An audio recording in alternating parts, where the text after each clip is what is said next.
له استغفر الله العظيم يا رب، ده كابوس. الراجل قال لي يا احمد لا انا مش مرتاح، شوف لي فندق. قلت له يا عم مفيش مشاكل، احنا خلاص ممكن نمشيه عادي يعني ونفضل قاعدين، ده السكن بتاعي. فقال لي لا يا عم خليه زي ما هو، وانا اشوف لي فندق اقعد فيه وانت خليك قريب مني. قلت له يا عم احنا ننام الليله والصباح رباح. قال لي خلاص ماشي. نمنا، صحينا كان الراجل مش موجود.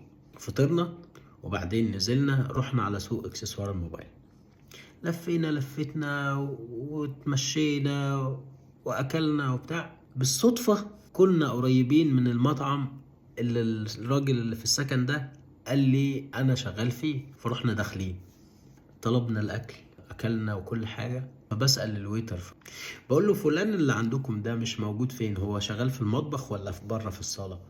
فقال لي لا مفيش حد بالاسم ده. قلت له يا عم ازاي ده ساكن معايا في السكن؟ قال لي لا والله احنا ما عندناش حد بالاسم ده خالص. قلت له المصري؟ قال لي احنا بقالنا سنة مش مشغلين المصريين عندنا.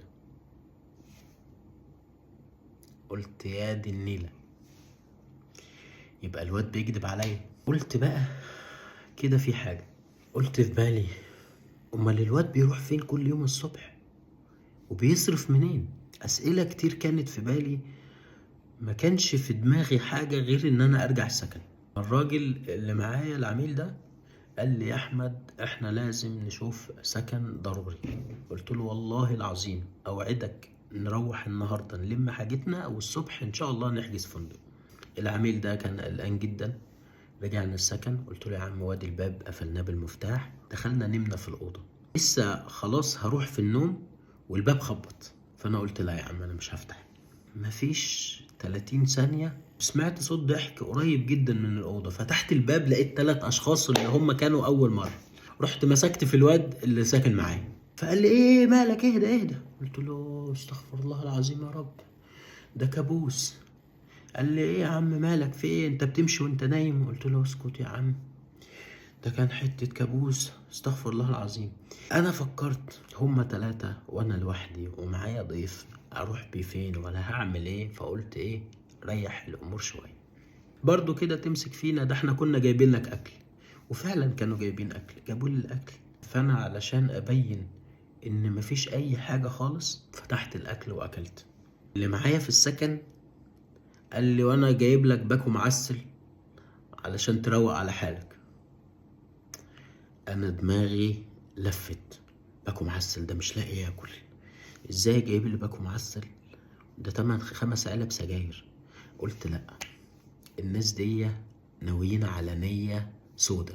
فوانا قاعد باكل فالراجل سألني قال لي امال مش هتسألنا جبنا المفتاح منين؟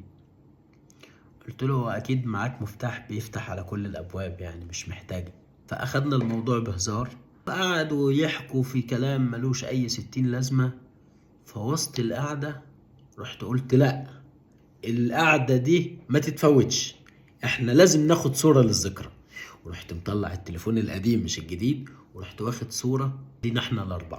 نفس الثانية رحت باعت لواحد صاحبي قلت له ده اللوكيشن بتاعي، والناس دول لو حصل لي اي حاجة هم السبب.